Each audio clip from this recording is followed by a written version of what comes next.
Haleluya. Saudaraku diberkati oleh Tuhan, pada pagi hari ini kembali kita bersyukur kepada Tuhan karena betapa Tuhan sungguh luar biasa di dalam kehidupan kita.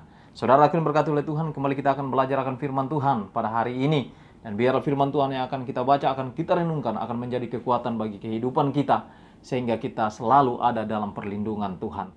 Amin. Saudara berkati oleh Tuhan, sebelum kita akan membaca dan merenungkan firman Tuhan ini, kita bersatu di dalam doa. Kita berdoa. Ya Tuhan Allah Bapa yang berada di dalam kerajaan surga, di dalam nama Tuhan Yesus kami datang kepadamu Tuhan. Kami mengucap syukur, kami memuliakan dan mengagungkan nama-Mu Tuhan. Terima kasih Tuhan untuk penyertaan-Mu di sepanjang malam dan pada pagi hari ini kami ada semua karena anugerah-Mu Tuhan. Saat ini kami akan membaca, merenungkan firman-Mu Tuhan. Tuhan beri kami hikmat, pengertian akan firman-Mu ini Tuhan, sehingga kami boleh lakukan dalam hidup kami. Engkau mampukan kami menjadi pelaku-pelaku firman-Mu. Di dalam nama Tuhan Yesus, hamba-Mu berdoa dan mengucap syukur. Haleluya. Amin. Saudaraku yang berkati oleh Tuhan, buka Alkitab kita di dalam Injil Lukas. Injil Lukas 6 ayat yang ke-43 hingga ayat yang ke-45. Saya baca di dalam nama Tuhan. Pohon dan buahnya. Karena tidak ada pohon yang baik yang menghasilkan buah yang tidak baik, dan juga tidak ada pohon yang tidak baik yang menghasilkan buah yang tidak baik. Sebab setiap pohon dikenal pada buahnya. Karena dari semak duri orang tidak memetik buah ara, dan dari duri tidak memetik buah anggur. Orang yang baik mengeluarkan barang yang baik dari perbendaharaan hatinya yang baik, dan orang yang jahat mengeluarkan barang yang jahat dari perbendaharaannya yang jahat. Karena yang diucapkan mulutnya meluap dari hatinya.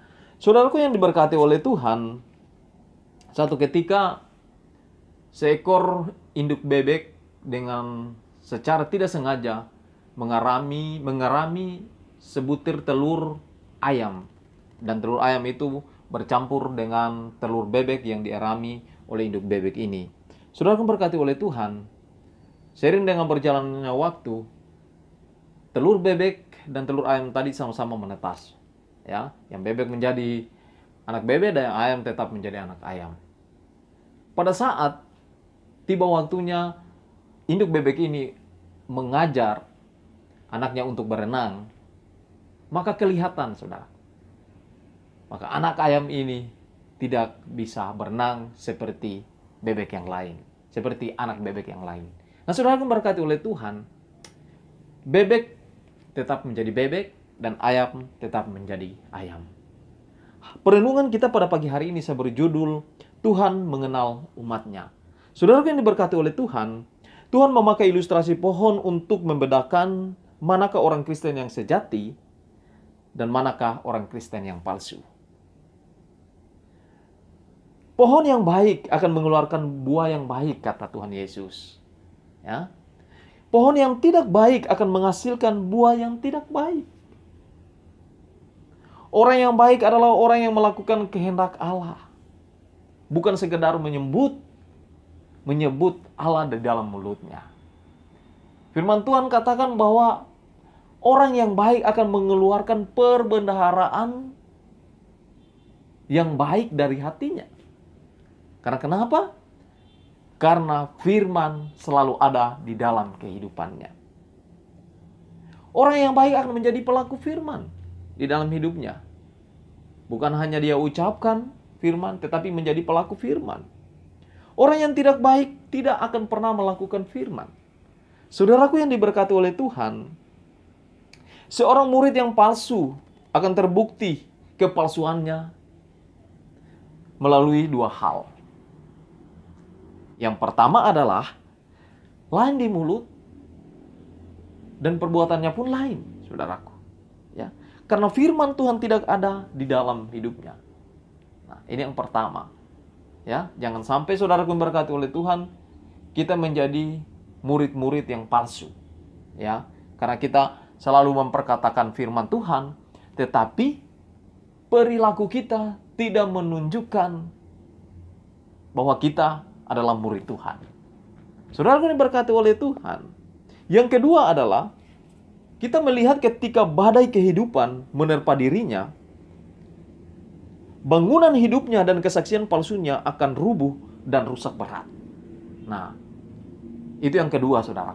Ya, kalau kita mau mengetahui, kalau kita mau melihat bahwa dia adalah orang Kristen yang palsu, murid yang palsu, saudara berkati oleh Tuhan.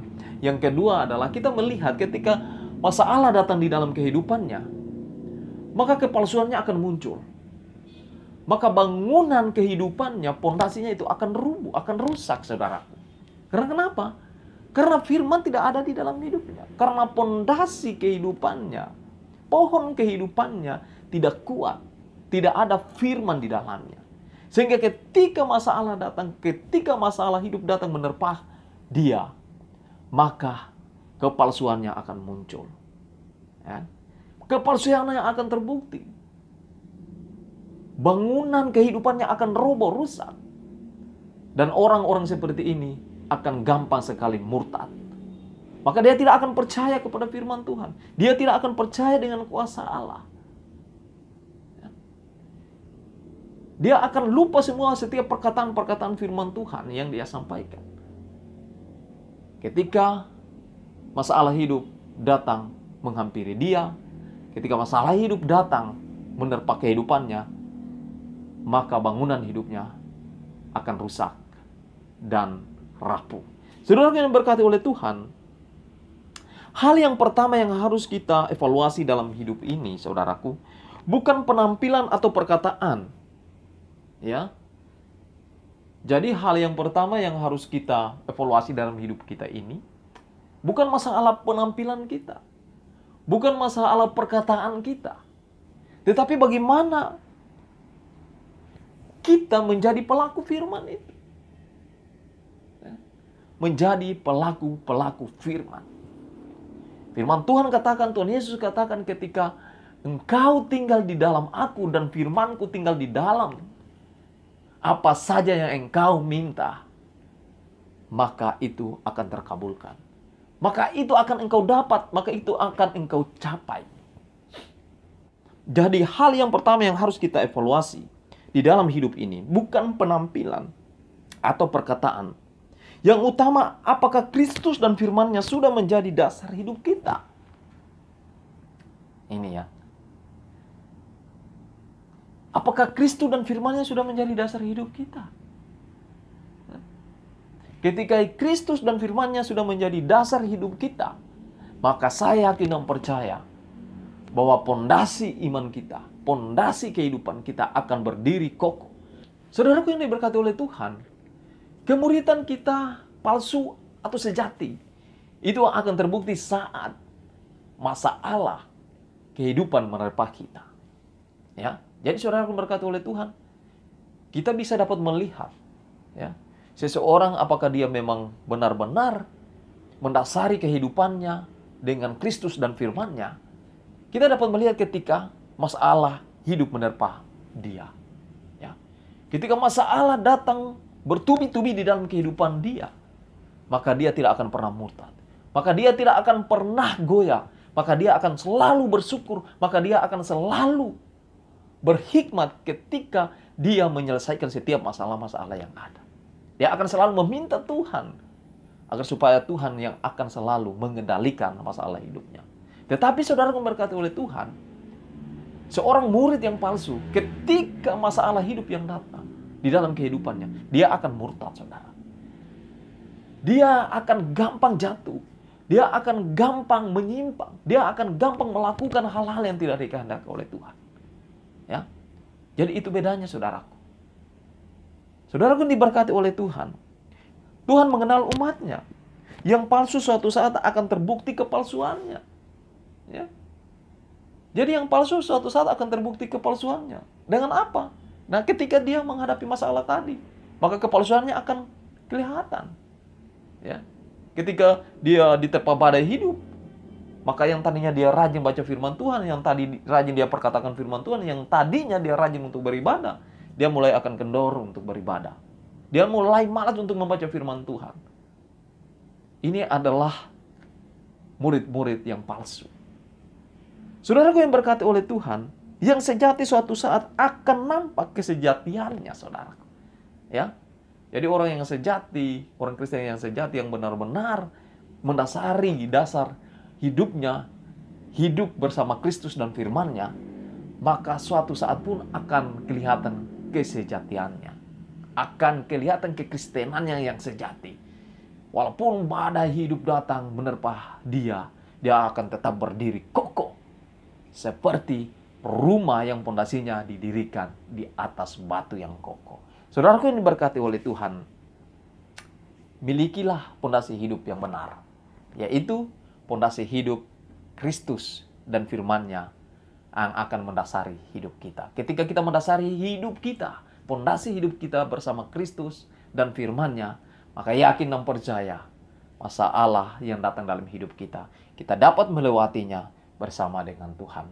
Orang-orang yang dekat dengan Tuhan itu akan sangat kelihatan ketika dia menghadapi masalah, saudaraku. Ya, ketika dia menghadapi masalah, dia tidak akan panik, saudara, karena dia tahu ada Tuhan yang menopang dia. Ya, kadang-kadang ketika kita menghadapi masalah, orang akan melihat kita seperti tidak punya masalah, padahal kita punya masalah. Karena kenapa? Karena kita mendasari hidup kita bersama dengan Tuhan, dengan firman-Nya. Karena kita selalu menaruh pengharapan hanya kepada Tuhan. Tetapi kalau orang yang hidupnya palsu, ya, orang Kristen yang hidupnya palsu, saudara, maka ketika badai hidup datang, maka dia akan murtad. Orang akan melihat dia. Oh, dia ini sering memperkatakan firman Tuhan, tetapi di dalam kenyataan hidupnya tidak seperti yang dia katakan. Hari ini Tuhan mau agar supaya kita bukan hanya memperkatakan firman-Nya, tetapi menjadi pelaku-pelaku firman di dalam kehidupan kita masing-masing. Tuhan Yesus memberkati kita dari hari ini bahkan sampai selama-lamanya. Kita satu dalam doa, kita berdoa. Terima kasih Tuhan, hari ini kami telah belajar lagi bagaimana kami menjadi seorang Kristen yang sejati, bukan Kristen yang palsu. Tuhan, Engkau mampukan kami. Engkau terus mengajarkan kepada kami untuk selalu menjadi pelaku-pelaku firman-Mu di dalam hidup kami. Untuk selalu mendasari kehidupan kami dengan Kristus dan firman-Nya. Dan biarlah Tuhan, hidup kami menjadi berkat dan diberkati. Tuhan, ini doa kami, ucapan syukur kami. Kami berdoa hanya dalam nama Tuhan Yesus, Tuhan dan Juru Selamat kami yang hidup. Haleluya. Amin.